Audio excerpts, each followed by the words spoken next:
Yeah, it was a good win in the end and hard-fought win, yeah. So you get the points. Well, they led you at quarter time and they also led at three-quarter time.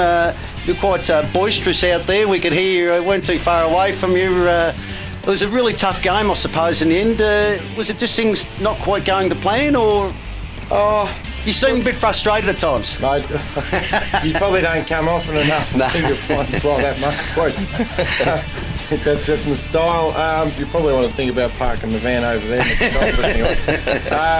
Look, there were some things. I thought our plans worked, but just at times executing the little things, the basics, probably let us down. And that's why they probably skipped away, kicked multiple goals in a row, and probably 2 stages of the game. And it was just a little bit frustrating from that point of view. But in the end, I thought the boys stuck at it, to their credit, and came home with a good win. I thought it was very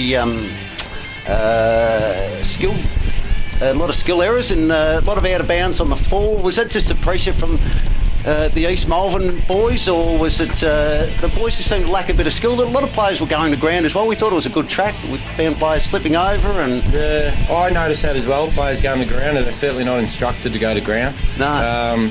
We want them low and hard, but certainly not going to ground. Yeah, there were some skill errors. I think probably just that time of year where blokes probably aren't sharp enough at the moment.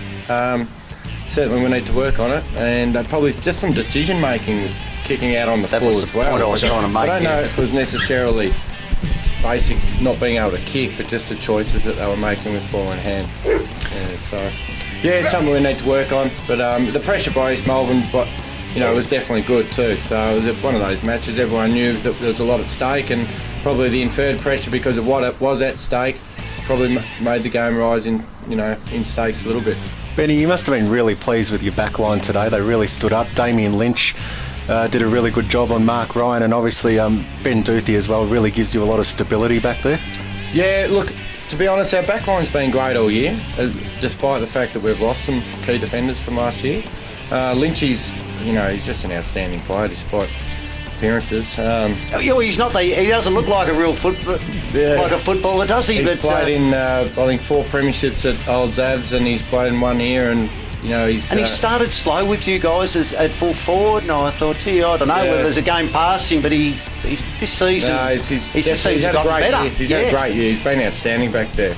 Duty's been brilliant all year. He's been our Mr. Fix-It, plays all over the place. I thought Jansen, when he went back, was instrumental, and Raso went back for periods of the game.